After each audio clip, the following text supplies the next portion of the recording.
Alia Anggraini, guru kelas 6 di SDN Margahayu 2. Saya calon guru penggerak Angkatan 7 Kabupaten Bandung, Jawa Barat. Berikut adalah koneksi antar materi kesimpulan dan refleksi modul 1.1.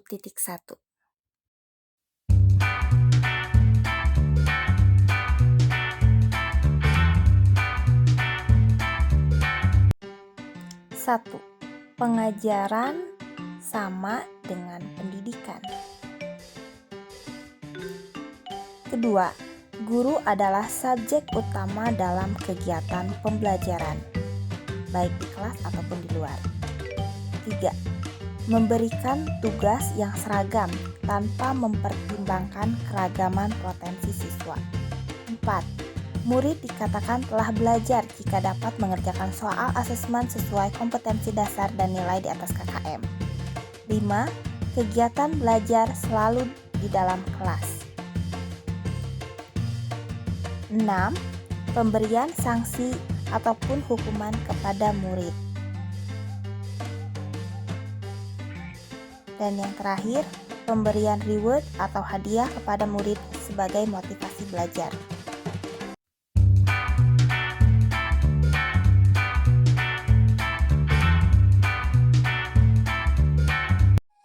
Banyak hal yang saya pelajari tentang konsep pendidikan Ki Hajar Dewantara.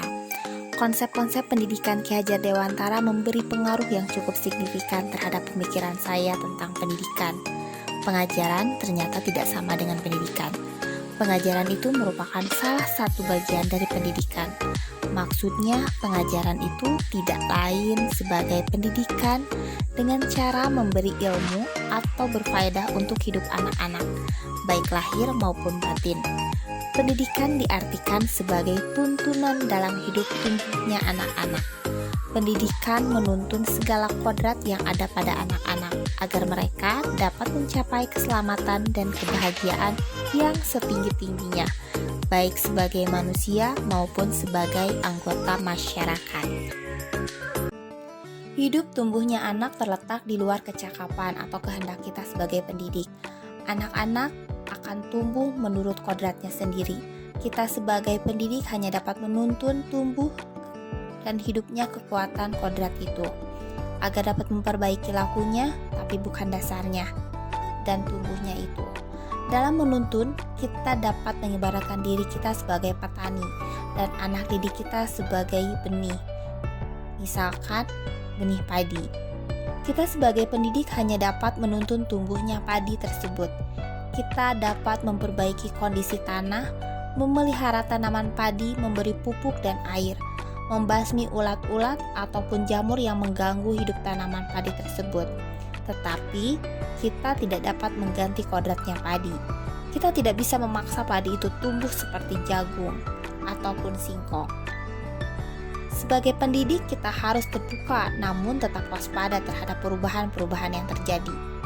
Pada dasarnya, anak bukanlah kertas kosong yang bisa digambar sesuai dengan keinginan orang dewasa, tetapi anak sudah membawa kekuatan dan kodratnya, yaitu kodrat alam dan kodrat zaman.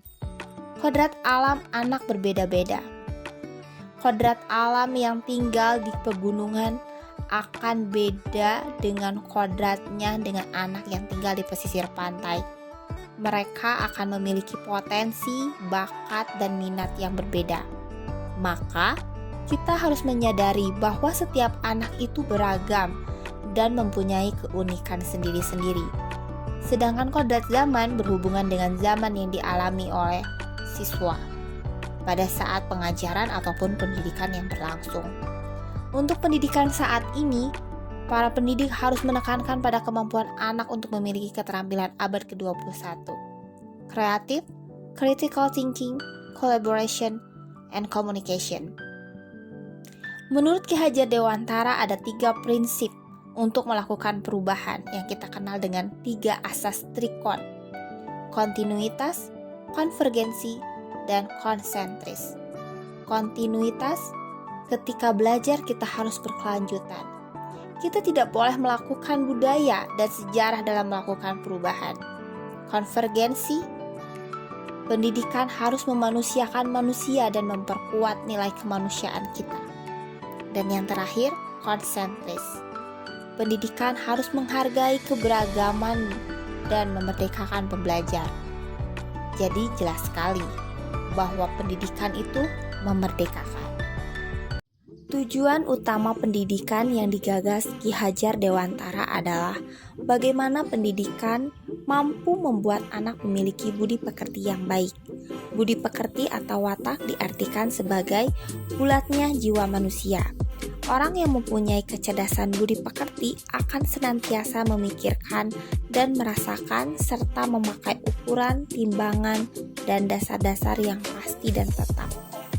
Watak atau budi pekerti bersifat tetap dan pasti ada pada setiap manusia, sehingga kita dapat dengan mudah membedakan orang yang satu dengan yang lainnya.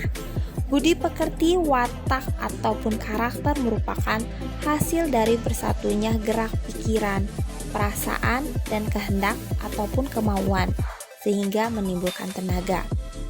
Melalui pendidikan, saya dan kita semua berharap bahwa anak-anak murid kita nantinya bisa tumbuh menjadi sebaik-baiknya manusia yang memiliki adab dan berbudi pekerti yang baik.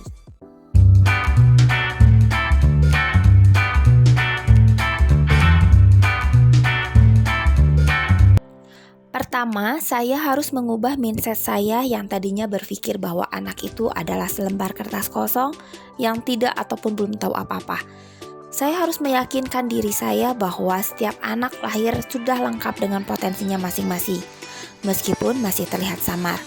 Saya harus peka membaca dan mengenali setiap potensi anak didik saya, agar pengajaran dan pendidikan yang saya berikan nantinya, baik metode maupun bahan ajar, bisa betul-betul menggali potensi anak seoptimal mungkin. Kedua, saya harus mengupayakan pembelajaran yang berpusat pada anak, memberikan ruang, kesempatan, dan fasilitas seluas-luasnya agar anak mampu berpartisipasi aktif dalam kegiatan pembelajaran. Saya sebagai pendidik menempatkan diri saya sebagai fasilitator yang menuntun agar anak yang mampu mencapai tujuan pembelajaran yang diharapkan. Di akhir pembelajaran, penting bagi saya untuk memberikan penguatan terhadap materi-materi konseptual agar anak tidak mengalami miskonsepsi. Selain itu, melalui pembelajaran yang berpusat pada anak, saya berharap bisa mengasah keterampilan abad 21 mereka. Ketiga, saya harus mencoba menciptakan suasana kelas yang menyenangkan. Hal ini sejalan dengan kodrat anak yang senang bermain. Kita bisa mengkolaborasikan asiknya permainan ke dalam kegiatan pembelajaran. Keempat, saya berharap saya bisa memaknai semboyan Ki Hajar Dewantara, Ingarso Sumpelodo. Dari depan, saya bisa memberikan teladan bagi setiap anak didik saya, Ing Madya Mangunkarso. Di tengah, saya bisa jadi teman yang memberikan semangat. Dan Tuturi Handayani. Dari belakang, saya bisa memberikan dorongan moral serta semangat belajar. Dan yang terakhir, sebagai wujud dari tujuan pendidikan yang utama yaitu lahirnya anak yang tidak hanya kompeten dari segi akademis, tapi juga berbudi pekerti yang baik. Saya sebagai guru selain memberikan wejangan juga harus bisa memberikan teladan yang baik. Jadi, anak tidak hanya melakukan apa yang saya katakan, tapi harapannya anak mampu meneladani perilaku-perilaku baik yang saya contohkan. Selain sebagai upaya memotivasi anak agar berbudi pekerti baik, ini juga bisa jadi tantangan untuk saya bagaimana caranya agar saya bisa konsisten memberikan keteladanan yang baik. Guru sebagai sosok yang digugu dan ditiru. Menurut Ki Hajar Dewantara, pendidikan dan pengajaran tentu saja berbeda. Pengajaran merupakan bagian dari pendidikan. Pendidikan merupakan tuntunan dalam hidup tumbuhnya anak-anak.